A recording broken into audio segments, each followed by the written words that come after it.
Welcome to NTD Evening News. Our top story tonight: millions of Californians are dealing with a state of emergency this Christmas Day. A deadly storm is battering the Golden State with heavy flooding and high winds, with more wicked weather on the way. Some residents are evacuating while others are sheltering at home. The latest on the downpour and when relief can be expected. Pope Leo giving his first annual Christmas Day speech at the Vatican. Arian Pasdar has the issues the pontiff addressed as nations around the globe continue to seek peace amid conflicts. Christians in the Middle East celebrate Christmas amid tensions in the region. And Syrian security forces protect worshippers at a church on Christmas Day. Jason Perry reports.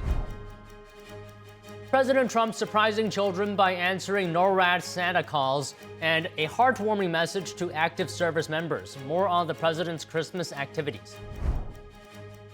President Trump hailing the White House's most ambitious transformation in decades as construction continues on the new state ballroom. Mariotsu has more on the project. A Powerball player wins a nearly $2 billion lottery jackpot on Christmas Eve. The Arkansas ticket holder will take home the second largest U.S. lottery prize ever.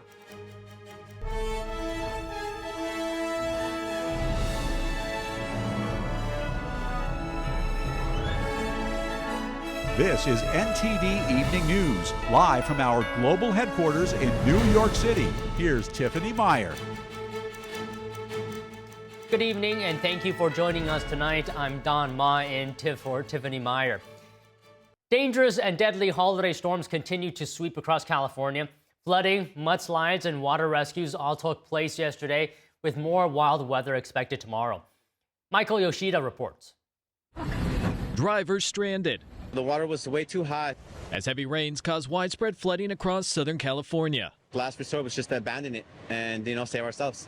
Christmas Eve storms brought more than 10 inches of rain to some areas. Our bridge that leading in here, the only way in and the only way out has washed out. So we're essentially trapped.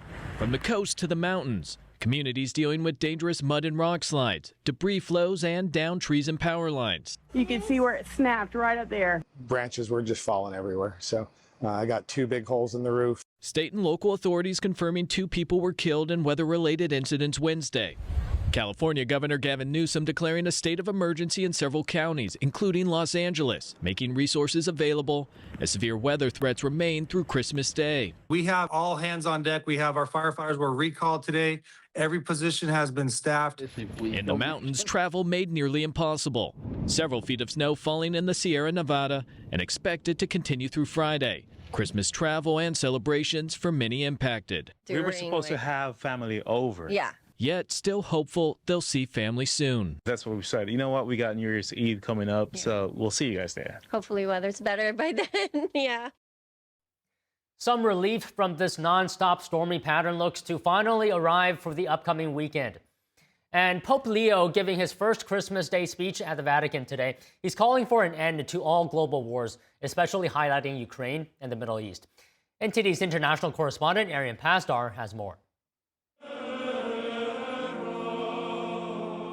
Pope Leo calling for an end to conflicts around the globe during his Urbi et Orbi speech, which translates to the city and the world. The address is given twice per year, on Christmas and on Easter. Thousands of people watched as the pontiff spoke from the central balcony of St. Peter's Basilica. From God let us ask for justice, peace, and stability for Lebanon, Palestine, Israel, and Syria. Pope Leo went on to cite a Bible verse, quoting, "The effect of righteousness will be peace, and the result of righteousness, quietness and trust forever." The pontiff also lamented political, social and military conflicts in Sudan, Mali, Thailand and Cambodia, and Latin America, suggesting politicians should be seeking dialogue rather than following ideological goals. He also singled out the Ukraine conflict, saying civilians are being tormented by violence. Let us pray in a particular way for the martyred people of Ukraine. May the clamor of weapons cease. For Ukrainians, it's a sign of spiritual solidarity, and it's very important to have a lesson for our freedom. Meanwhile in Kiev, hundreds of Ukrainians gathering to sing Christmas carols and parade in traditional costumes. The event brought together families with children, Ukrainian soldiers, veterans, and choir groups. It started with an air alarm as a Russian drone flew towards Ukraine's capital.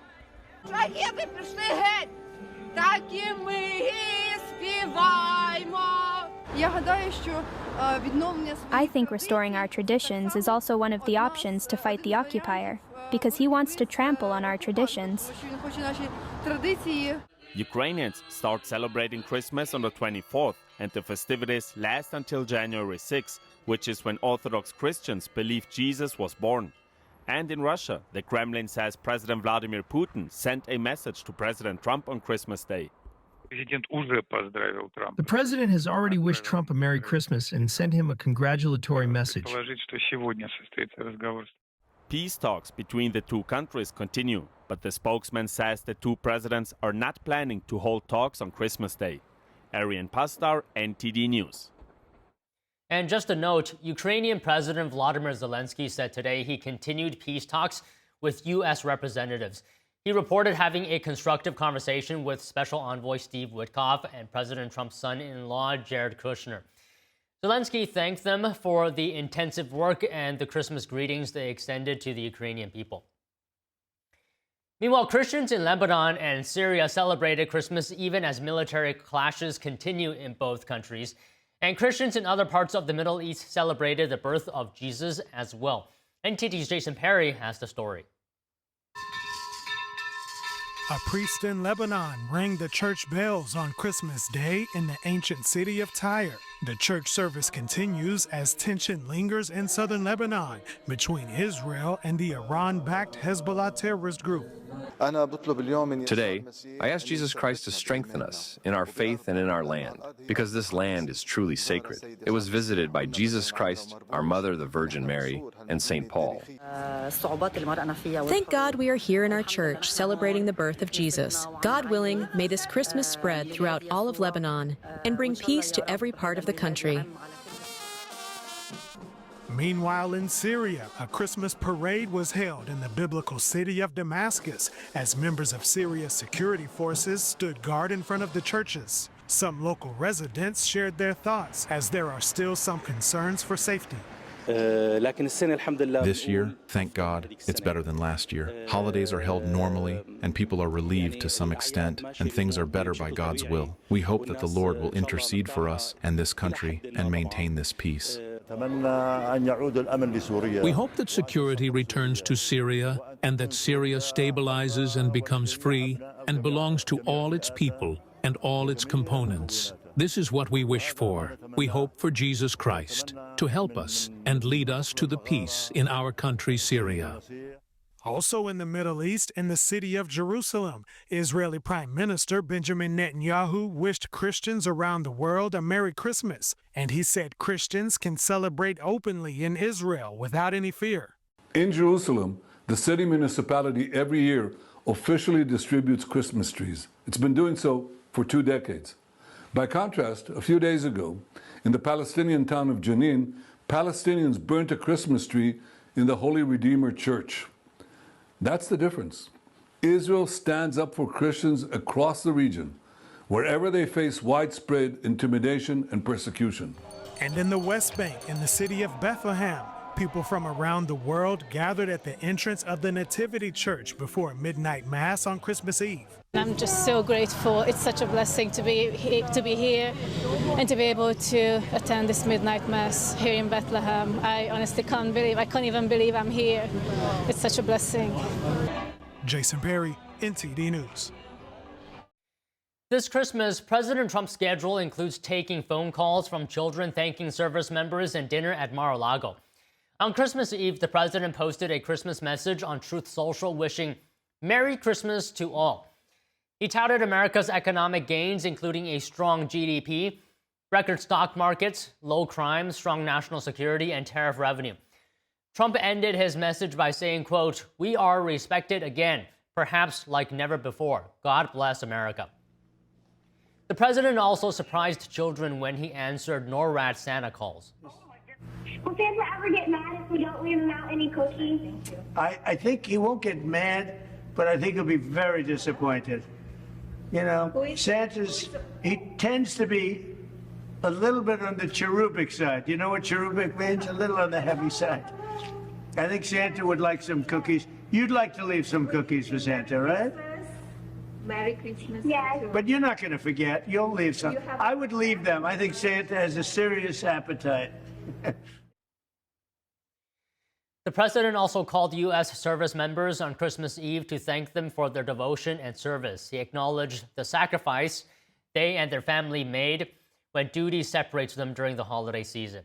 The president said they have earned the gratitude of all Americans for keeping the country safe, strong, and free, and that the country is praying for them. The White House is undergoing a major transformation this Christmas. One President Trump says has been needed for over 150 years. Construction is underway on a new White House State Ballroom, replacing the East Wing with a world-class space for official events, with zero taxpayer dollars involved. NTD's Mario Otsu brings us more from the White House. You probably hear the beautiful sound of construction to the back. You hear that sound? Oh, that's music to my ears. I love that sound. The White House undergoing its most ambitious transformation in decades, changing the site of the East Wing into a brand new state ballroom.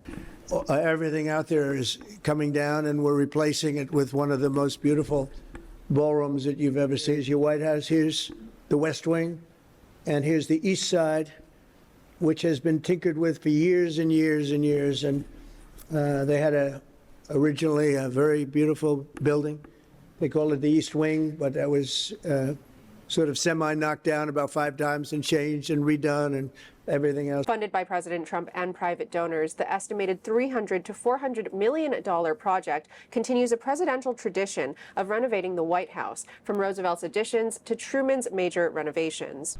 They want to make sure everything is absolutely beautiful. You can see the kind of interiors that we're talking about. That's an interior of the ballroom, and it's the highest level. And you see it goes beautifully with the White House. I mean, the mix is beautiful. So over the years, many presidents have made changes. This obviously would be the biggest change, but this was something they've wanted for at least 150 years. Announced by President Trump in July 2025, the project replaces the heavily renovated East Wing, originally built in 1902 and expanded in 1942, with a modernized structure featuring a ballroom capable of seating up to 999 guests. And the new one will hold 999 people, which is a difference. I say 999 because I didn't want to crack 1,000. I didn't want people to get concerned because that's getting big. But we're going to have, we'll have the most beautiful ballroom in the country. Designed in classical style to harmonize with the executive residence and connected by a glass bridge, the president says the new addition will provide the finest venue in the country for state dinners and official events, ending the need for temporary pavilions and allowing the White House to host larger gatherings with grace and dignity. Throughout construction, some historic elements, including the cornerstone, columns, and fixtures, have been preserved and documented for potential reinstallation. Reporting from the White House, Mario Otsu, NTD News. One lucky lottery player in Arkansas is celebrating an extraordinary win this holiday. A single ticket sold in the state matched every number in last night's Powerball drawing, nabbing a jackpot worth $1.8 billion. Last-minute sales made it the second largest U.S. lottery jackpot ever. If the winner chooses the lump sum, they'll walk away with nearly $835 million. Powerball says multiple jackpots have been won either on Christmas Eve or Christmas Day, but none of them have ever reached $1 billion until now. The Powerball jackpot resets to $20 million for Saturday's drawing. Coming up, more Americans have been going to church following Charlie Kirk's assassination. Pastor Lucas Miles, Senior Director of TPUSA Faith, sat down with Steve Lance and Tiffany Meyer about what some are calling the Charlie Kirk effect. Hear that conversation when we come back.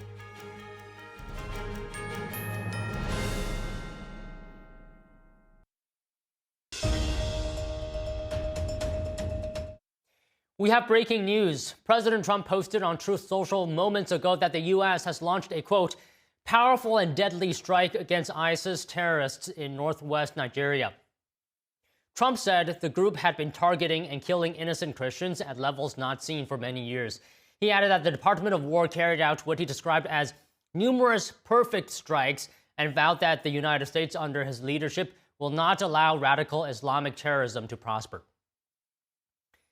Meanwhile, more Americans have been going to the church following Charlie Kirk's assassination. Pastor Lucas Miles, senior director of TPUSA Faith, has witnessed this phenomenon firsthand.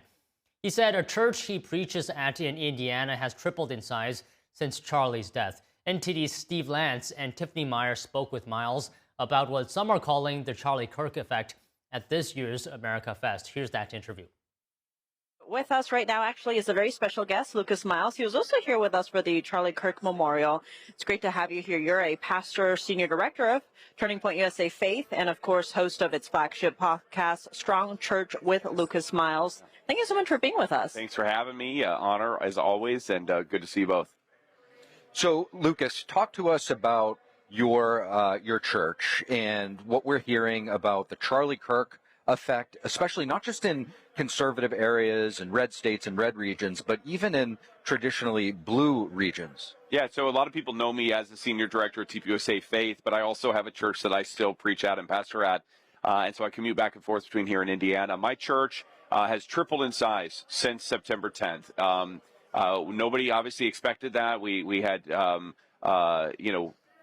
just a tremendous outpouring, groundswell of people that were showing up. People had never been to church in their entire life. People hadn't been to church in 35 years. People had just bought their first Bible.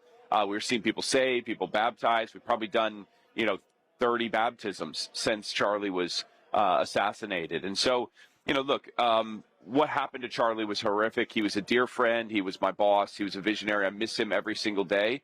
I think that, what we see in this is that God takes what the enemy intends for bad and he brings good on the other side of that. This Charlie Kirk effect is a real thing, and people are returning to the Lord or coming to Christ for the first time, and there truly seems to be revival in the air. And with, the Charlie Kirk effect, of course, he had a big influence on young men. But this year's turnout here at America Fest is very notable, about 30,000 or even more here. And roughly 54% of that is women, many of them first-timers, if you will. Are we seeing what we could be calling a Erica Kirk effect? I think that's very fair. I mean, I've talked about that before, and we're definitely seeing that. And look, it's needed. When you look, young men, as you mentioned, have kind of trended conservative, but we see a lot of young women that have been influenced by, I think, many of the pop icons that are out there. When you think about male household name voices, most of the ones you can think of that are truly household names are conservative leaning. People like Donald Trump, J.D. Vance, Jordan Peterson, Charlie Kirk, Ben Shapiro, Tucker Carlson. These guys all lean conservative. When you start thinking about, voices on the among women that are truly household names, it's harder to come up with names on the conservative side that everybody knows. It's easier to think of people like Taylor Swift and Lady Gaga and, Kamala Harris or Michelle Obama. And so I think what we're seeing is some strong female conservatives rise up. Erica is certainly a shining star amongst them. She's doing a tremendous job as the new CEO of Turning Point USA. All of us just had a sigh of relief when she was named. And it was an honor to serve Charlie. It's an honor to continue to serve Erica in this capacity. And Lucas, obviously, you're a big part of Turning Point USA, the Turning Point USA family. Talk to us about what this event, 3 months out, the time is really a strange thing since Charlie's assassination. And is this sort of serving as a healing event? Yeah, I think in many ways this is a continuation of the memorial. Obviously, different type of tone and voice that's here. I think this is, as Erica's referred to it multiple times, it's sort of these family conversations that we need to have. And obviously, we're having them with a live stream audience and everything else very publicly. But this is an important moment for the conservative movement. And I think it's a very important moment for Turning Point, but there's still this sense of do it for Charlie. We're here for Charlie. This continuation of the memorial of remembering what it's all about, what the mission was. Charlie laid out a very clear vision moving forward. We're all keeping in lockstep with that. And the whole Turning Point USA structure is very, very unified, even across departments. We're in lockstep and we know where we're going. Seems, with the Charlie Kirk assassination, many people were saying it seemed like the nation was on the brink of a turning point, depending on where that nation is turning to, right? And it does seem there's a lot of, say, ideological factors or even warring even among different sections, if you will, of the United States. And actually, you have a new book out called pagan threat confronting America's godless uprising. What do you mean by paganism, and how does it kind of overlap with Marxism? Yeah, it's a great question. So, when we think about paganism traditionally, we think of things like shamanism and Wicca and the occult or witchcraft. These are all sort of alternative spiritual practices that typically have their root in sort of these esoteric, kind of, maybe even Gnostic leaning, more mystical types of practices. They don't usually have a central deity. They don't really have, any sort of, kind of religious framework the way we think of our mainstream religions of Buddhism and Christianity and Islam, etc. And what we're seeing right now is that, we had thinkers like C.S. Lewis or G.K. Chesterton in the Christian world that said paganism was dead. It doesn't exist anymore. But now we've seen this resurgence. And what I present in this book is that it's not a organic resurgence. It's bought and paid for the purpose of sort of supplanting the Christian worldview. Marxism and Christianity are antithetical to one another. And if you stay in them long enough, you'll either deconstruct from your Christian faith or you'll recognize that Marxism is anti-Christ and anti-family and anti-God. And so paganism is a better vehicle, I think, for the parasite that is Marxism. And so it's attaching itself to these pagan ideas, especially among young people and what they're being presented in an attempt to really kind of erode this Christian worldview and I think begin to shift the culture. And Lucas, if you could talk to us about, give us some ideas, give us some examples of how this actually takes place in practice. And you also talk about how these pagan ideas are repackaged as something called progressive Christianity. Explain that. Yeah, so I think we have a couple things that are going on here. So when we look at maybe a few examples, so there was a film that came out, or a series that came out on Amazon Prime called Has Been Hotel. It's one of the top series on the platform. It's an animated series. Well, anytime you have an animated series, there's always an attractiveness for young kids. But this had very much adult content. And it was on this princess of hell who was sort of rehabilitating demons due to overpopulation in hell. But the whole opening to the show and the kind of the continued message is really is sort of pointing people in the direction that Lucifer is the good guy, that he's the one that was the light bearer. He was the one that brought the knowledge of good and evil. And it was really the elders of heaven. They don't even mention God. It's just the elders of heaven that was trying to restrict man from being able to know the knowledge of good and evil. And so it's sort of this flip-flop. See, in Marxism, there requires this oppressor versus oppressed framework. Well, the ultimate, when you start going deeper and deeper, it's not just the man, it's not just the wealthy class, it's not just the white man. When you go further, it has to be something higher. Eventually, God becomes the oppressor. And so this plays very well with a paganist sort of anti-God structure, where they can unify around this idea that Christianity or Jesus or God are the enemies. They're the oppressive forces. And that these pagan ideas, and ultimately Lucifer is the light bearer trying to bring this knowledge of good and evil. And so we're seeing this, much in the same way we see this red-green alliance between communism and Islam, we're seeing sort of similar alliance happen between Marxist or communist thought and paganism, finding that same kind of, the enemy of my enemy is my friend, that they are, in order to advance their purposes. And expanding on that Marxist ideology of the oppressor versus the oppressed framework, if you will, how are we seeing that play out here in America in terms of dividing society and even communities? Yeah, I think that, when you look at Christianity, this is the first time in roughly, 1,800 years where Christians have been vilified due to their moral stance or their religious views. So 30 years ago, Christians in Hollywood, they were seen as holier than thou, goody two-shoes. You didn't want to drink a beer or cuss in front of them because you're afraid they might judge you. They were viewed as having a higher standard, but maybe just not very much fun, right? Now what we're seeing is Christians are called bigoted, homophobic. They're seen as being bad. They're insurrectionists because of the, Christian nationalism, and they want to see people influenced with the gospel, so they must be against the state. And so these are terms that were used for Christians in early Rome. There was actually a whole, series of books written by and letters written by people like Jerome or Justin Martyr, who are making a plea to the emperors of the day because people were accusing Christians of being insurrectionists and bad for the economy. They were accused of being cannibalistic because they consumed the body and blood of Jesus through the sacraments. They were accused of being incestual because they referred to their spouses as their brother or sister in Christ. People didn't understand them, and so they had these accusations and apologies, meaning a defense of the faith, not a saying I'm sorry, but defending their position, were written to try to show people that It's actually Christians that are the best for the state because they are there to serve not the state. They're actually there to be the best citizens of heaven and to display that by being the best citizens here on earth as well. And so it's an interesting time. History's repeating itself. But because of technology, because of the way in which money is flowing, I think has the potential to be much more aggressive today. And although we haven't seen direct, maybe Christian persecution here on a massive scale in the United States, we've started seeing that in other places with arrests and restrictions of speech. And I think it's just a matter of time if we don't have a shift here in this nation that we're going to start seeing this pop up here. And to that point, why do you think it is that younger people are more vulnerable to these, subtle ideologies, Marxism, paganism? And what do you think the faith community can do to better sort of safeguard these things from happening? Yeah, I think that indoctrination has started very young, especially the last several decades.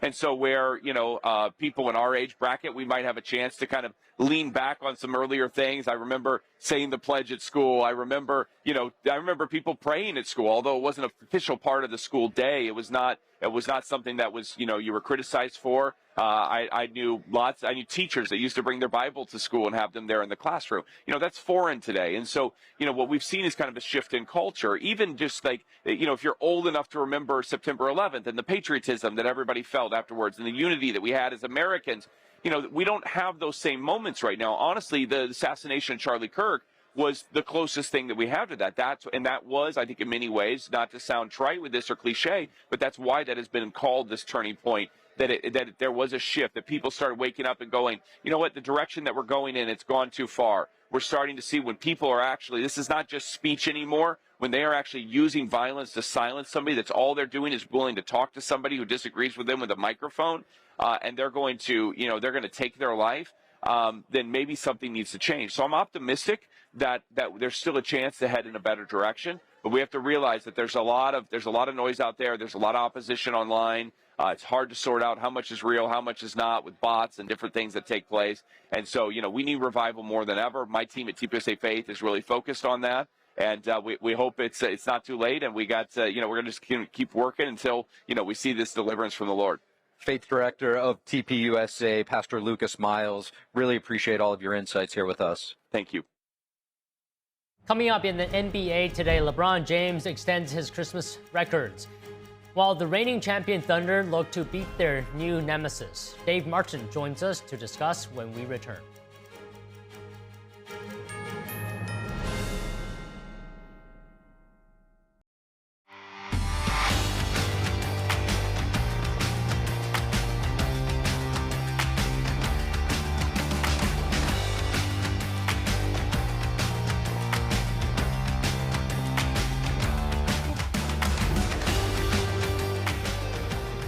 And now for your sports news, we're joined by NTD's Dave Martin. Dave, good to have you here. So we have NBA and college football news, but I wanted to start in the NFL as the league had a triple header of games today. So what's happened so far? Yeah, Cowboys already beat the Commanders. That was the early game today, 30-23. Now Dallas led actually 21-3 at one point. Hung on to win. Dak Prescott, 307 yards passing in the win, plus 2 touchdowns. Now going on right now, Lions are at the Vikings. That one is tied at 7 early in the third quarter. Then tonight, Broncos are at the Chiefs. Now at the beginning of the season, this looked like 3 really big matchups, all between, soon-to-be playoff teams. After all, 5 of these 6 teams made the postseason last year. That is not the case this year. Now already the Cowboys, Commanders, Vikings, Chiefs have been eliminated from playoff competition, or contention, I should say. The Lions are still alive anyway, but they trail Green Bay for that last playoff spot left. They definitely need a win today. Now, of these 6 teams, only the Broncos have actually clinched a playoff spot. They've ended the Chiefs' dominance there in the AFC West. Now, meanwhile, the Chiefs, they are decimated at quarterback right now. They will start third-string quarterback Chris Oladokun under center. This will be his first NFL start ever. Game time starts at 8:15 Eastern Time. It'll be on Amazon Prime. Broncos are heavy favorites here. So, Dave, elsewhere in the league, Steelers All-Pro defensive end TJ Watt returned to practice today, roughly 2 weeks after surgery to repair a partially collapsed lung, right? And has the team announced whether he'll play Sunday? Yeah, they said they are hopeful. That's according to Steelers head coach Mike Tomlin. Now, they got a big game this weekend. They face division rival Cleveland. The Steelers can clinch the division title with the win or with a loss by Baltimore, who plays Saturday against Green Bay. Now, Watt suffered the partially collapsed lung 2 weeks ago. His brother J.J. Watt said it happened during a dry needling session. Now, dry needling is a treatment that inserts needles under the skin to alleviate muscle pain or soreness by improving blood flow. Obviously, no, it's not without its risks. Now, Watt has missed the last 2 games while recovering, but he was still elected to his 8th consecutive Pro Bowl. Right now, the guy has 7 sacks through 13 games this season.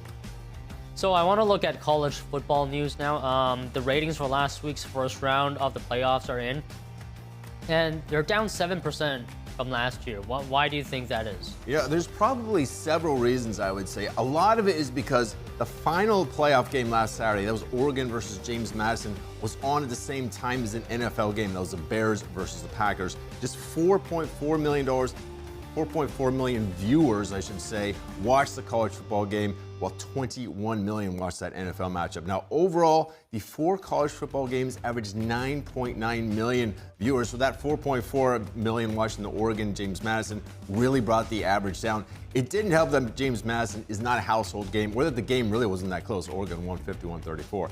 Now, meanwhile, that Friday night before, Oklahoma versus Alabama, that was a big winner. 14.9 million viewers tuned in to see the Tide come back and win on the road that one.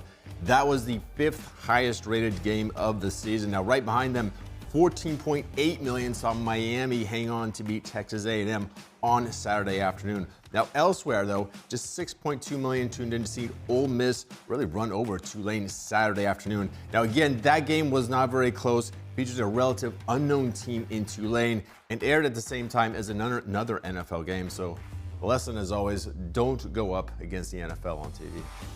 Well, I'll take your word for it as the lesson, but I want to shift gears to the NBA now.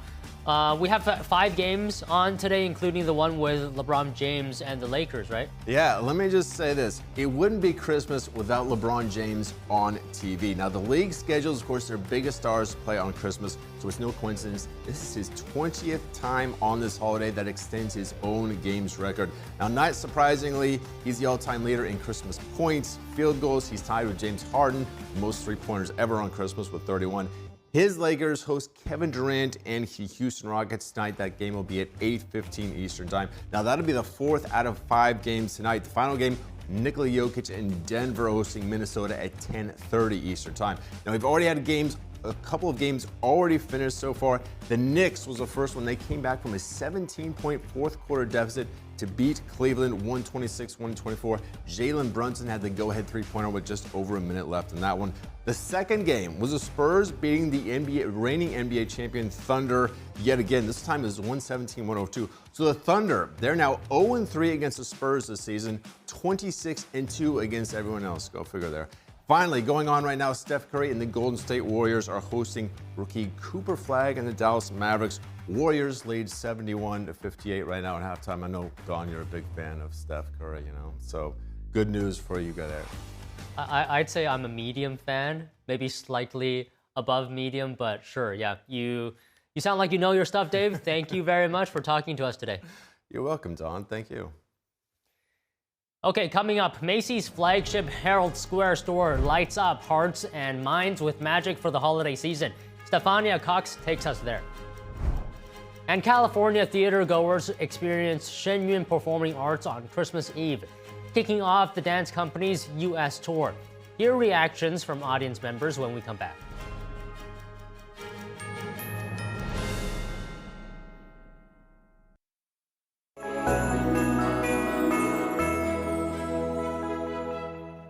New York really knows how to celebrate the good things, especially at this time of year. And nowhere is that clearer than Herald Square, just a few short steps from here.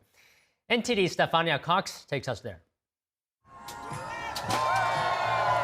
The Macy's holiday windows, an invitation to rediscover wonder, hope, and childlike joy. For more than a century, Macy's has transformed its Broadway facade into a moving storybook, Each window a scene of celebration.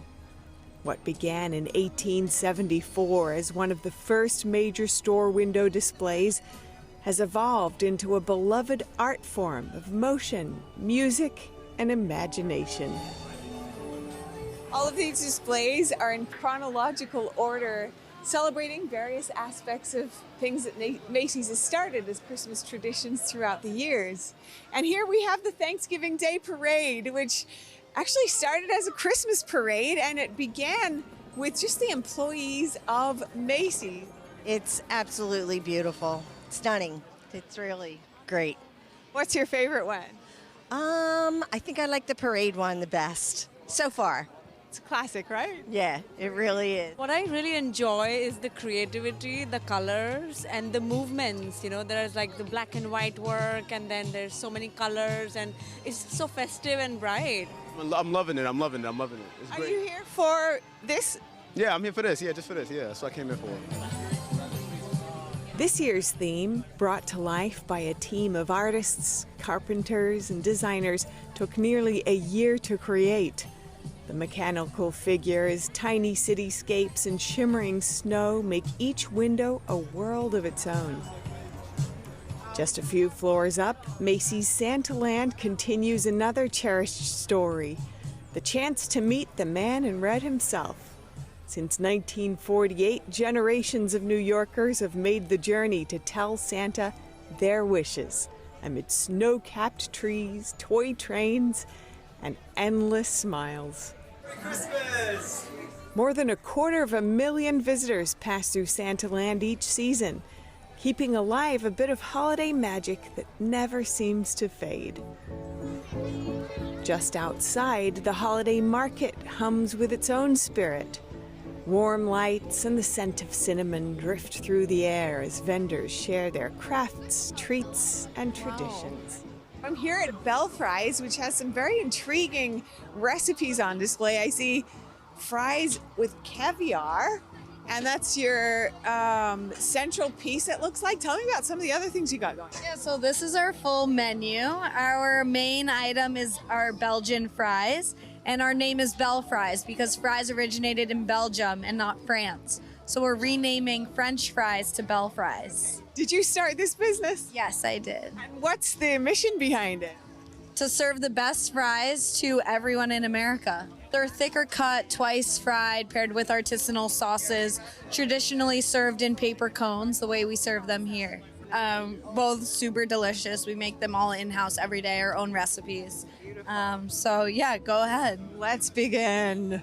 Can't wait. Oh my gosh. Which one? Okay, honey mustard.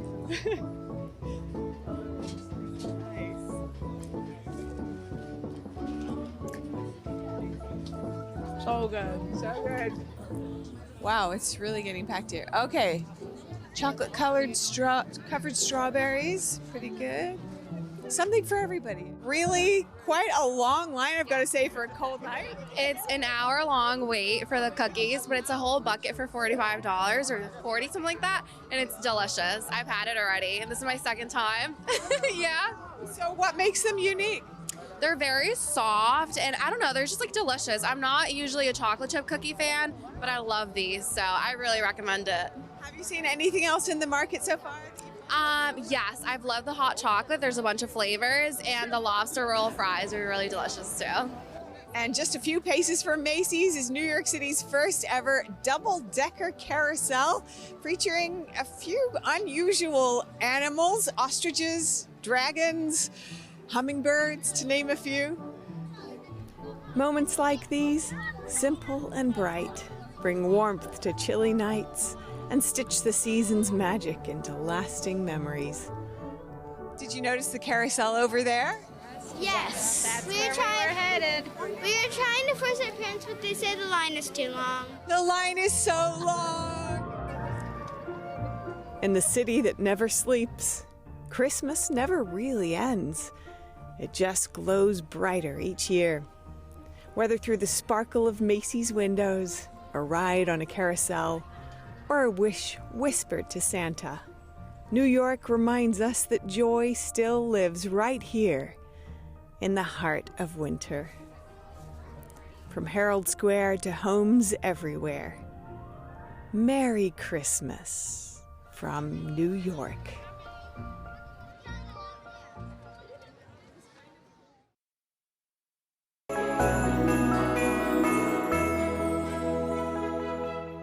The much-anticipated 2026 World Tour of Shen Performing Arts has begun. On Wednesday, theatergoers in California took their families to experience the classical Chinese dance and music performances as a Christmas gift. David Lam has what audience members said about the experience, and NTD is a proud media sponsor of Shen. Shen Performing Arts is celebrating its 20th anniversary tour, and that's 2 decades of inspiring the hearts and minds of people globally. Its first stop in the North America tour is in San Jose, California. Let's take a look. Just the beauty and the flow and the art, and yeah, one of the most beautiful things I've seen. I absolutely loved it. It exceeded my expectations. It's a wonderful time of year to experience it, and I brought my mom with me, and she loved it too. So it's wonderful to be here. They're flying through the air. It's amazing. Very acrobatic and very entertaining to watch. Fantastic, excellent, and I didn't expect to be so emotionally and spiritually moved by it. Shen currently has 8 different companies and was founded in New York. Its mission, reviving genuine traditional culture through art and music. At one point, I actually got teary-eyed, because it was just so touching. Just the storylines, just really, really nice. It's a life-changing experience. And so I absolutely feel honored to be here and have the privilege of seeing people demonstrating their culture with dance, a lot of stamina and the hard work from these dancers and the musicians. Very beautiful and touching. A lot of it was just touched me personally, for sure. Doing it through the medium of dance and the performances, I think is a way to reach people that otherwise probably would never be reached. Audience members saw 5,000 years of China's divinely inspired culture. Very motivational, very positive, very uplifting, very happy. I'm very happy right now. If you are trying to get back in touch with your creator, whoever that might be, this is a great way to do it, to reflect and, realize that we all have a creator, and someday we will be back with that creator. Yes. Traditional Chinese culture, if it's represented by this, it should be preserved, and I'm glad that Shen exists and are conveying that message. David Lam, NTD News, California. And that's all for today's news. For round-the-clock coverage, visit us at ntd.com/live or download our NTD app. Thanks for tuning in. I'm Don Ma. From all of us here at NTD, Merry Christmas and good night.